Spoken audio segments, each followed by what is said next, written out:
Foundation double crochet. All foundation stitches are pretty simple if you just understand what you're doing. For all foundation stitches, you are creating a starting chain and then immediately placing one standard stitch on top. When you're done with your standard stitch, you insert your hook back into the starting chain, you make another chain and another stitch. So you're basically making your chains as you go instead of making a long row of chains and then a long row of stitches. With foundation stitches, instead of working in these long rows back and forth, the project actually ends up looking more like this, with your stitches on the right-hand side if you're a right-hand crocheter, and your chains on the left-hand side, and you kind of just work back and forth like that. For all foundation stitches, you start with what I call the anchor chain. We have to start somewhere, so we start with a chain 1. Then you add as many turning chains as you need. The anchor chain adds a little bit of height, so you don't necessarily need a full-size turning chain. Even for the double crochet foundation stitches, I usually only just add one extra chain for the turning chain. Once we have our anchor chain and any turning chains that we want, we have to remember the most important rule for foundation stitches. Add as many yarn overs as you need before you insert your hook anywhere. So we might be thinking to ourselves, well, our next step is to create just a chain, so I don't need to yarn over just yet. But that's not true. Once you're done with your anchor chain and your turning chains, you immediately add your yarn over for double crochet. And then you continue the next steps all the way until you finish your double crochet. For foundation stitches, always complete all the yarn overs you need for your standard stitch before you insert your hook anywhere. So let's go ahead and get started with this together. We always begin with our anchor chain. So go ahead and chain 1. Now we need our turning chain. I just want to add one more chain, so I'll have 2 total chains. Next, we need to start working horizontally, and that means inserting our hook back into the anchor chain. But before you insert your hook anywhere, make sure you have all the yarn overs you need. For a double crochet, we yarn over once. Hold your yarn over in place because it's going to be there for a little while until we're ready for it. Next, insert your hook back into the very first chain you made, the anchor chain. You do not need to carefully pick up the back bump. Just grab onto that chain. Now we have basically 2 strands back here, and we've inserted our hook into the chain. Now we need to chain 1, so just pull up a loop and chain 1. And now we've got this weird little triangle to start us off, where we have a anchor chain, a turning chain, a chain 1, and a yarn over just hanging out in the middle. But now we need to make our normal double crochet. How do you make a double crochet? You yarn over and pull through 2 twice, and this means you need 3 strands on your hook. Well, look at that, we have 3 strands on our hook. So let's make a double crochet by yarning over and pulling through 2 twice.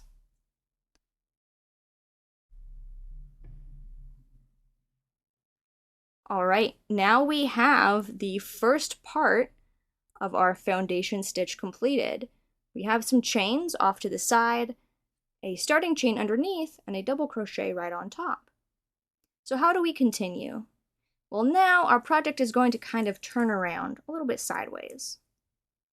Our next step is going to be inserting our hook back into the chain and chaining 1. But remember, what do we do first? All of the yarn overs we need before we insert the hook anywhere. So yarn over once for a double crochet.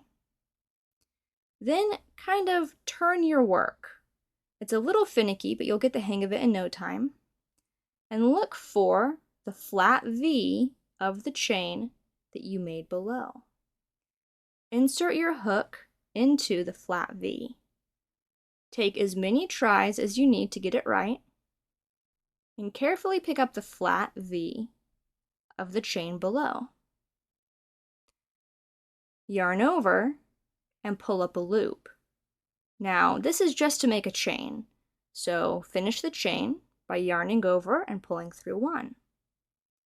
Now can you see that the length of the project has been extended by a chain? We need to finish our double crochet, and look at that, we are all set up to make a double crochet. Let's yarn over, pull through two, twice. Begin with as many yarn overs as you need to complete your standard stitch. So that's one yarn over for double crochet. Insert your hook back into the bottom of the most recent chain that you made. Carefully pick up the flat V. Yarn over and pull up a loop. Yarn over and pull through one to make a chain. Finish your double crochet. And that is just all there is to it. Start with your yarn over, insert your hook into the bottom of the chain, pull up a loop, chain one, and finish your double crochet. Now there is something important that I have to tell you. As you may be aware, in crochet, chains are always more narrow than standard stitches. When you make a chain, it will always be a little bit thinner than the standard stitch you put on top. This is why when you make starting chains, you usually need to size up your hook or make them more loosely, or else your work will curl because the chains are tighter than the stitches that sit on top. And technically, this is also true of foundation stitches. The chains that you make will naturally be more tight than the stitches that sit on top of them, and your work will curl. So how do we fix that? So let's start with our yarn over, and insert your hook into the chain below. Pull up a loop. Now what is our goal? Our goal is to make the chain the same width as the stitch that will be on top of it. So let's take a look here. See on this right-hand side of our project, these top loops are the width of the double crochets. That's how wide they are when we look at the project normally. And what loop on our hook right now is going to determine the width of the double crochet? Well, it's this guy right here. Can you see how he's going to turn in to the top stitch that determines width? All we need to do to match the chain to the width of the stitch is tug our hook upwards until the width of the last loop stops the progress of our hook. You can see that substantially more give is added to the front loop that will be the width of the chain. If we now make our chain, we can see that it is going to be a much wider chain that is about the same height as the double crochet we're going to add on top of it.